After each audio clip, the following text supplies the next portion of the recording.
trouvais particulièrement approprié dans les journées d'aujourd'hui, c'est qu'au-delà de la recherche, c'est vraiment partir du patient de manière concrète,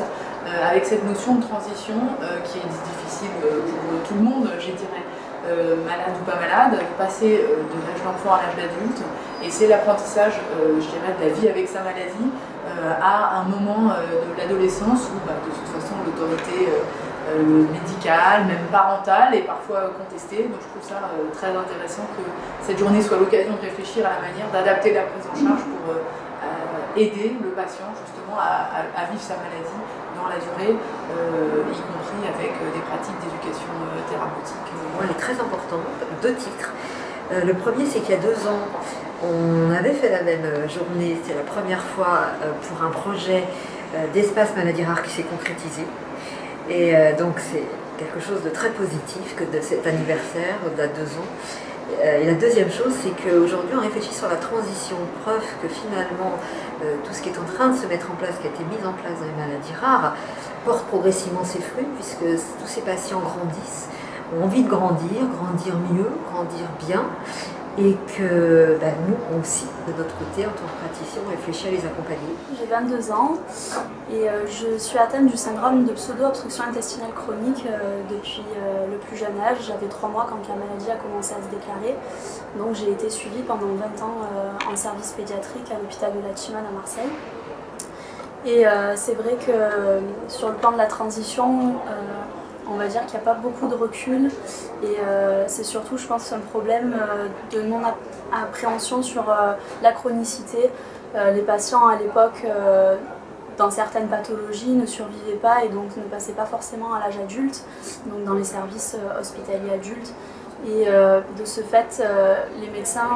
n'ont pas encore trouvé, je pense, le bon équilibre entre le moment où il faut commencer à parler à l'adolescent de l'hôpital adulte et ce moment fatidique entre guillemets où cet adolescent va passer en service adulte.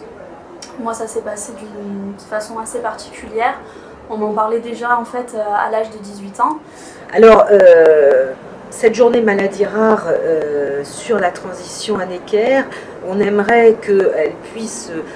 donner lieu à quelque chose de concret, comme on l'a fait il y a 2 ans, puisqu'il y a 2 ans, on a organisé une première journée maladie rare et dont la conclusion de la journée, c'était la nécessité de créer un espace maladie rare, maladie chronique et handicap à Necker qui puisse réunir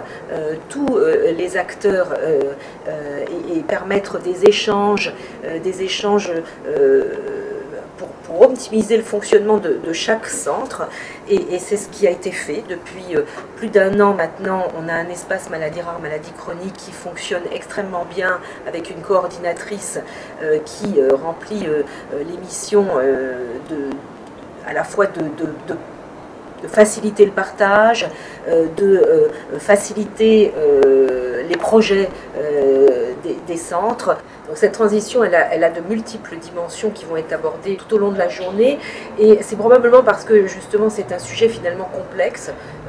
beaucoup plus complexe que ce simple mot de transition ou de transfert, que les centres de référence aujourd'hui ont le sentiment qu'ils n'ont pas fait tout ce qu'il fallait pour que leurs patients puissent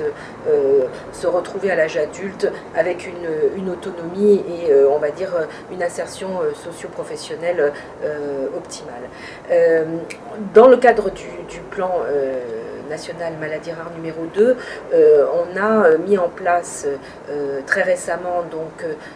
ce qu'on appelle les filières de santé maladie rare. Les filières de santé maladie rare regroupent plusieurs centres de référence, mais pas seulement, également tous les acteurs qui vont concourir à la prise en charge de ces patients.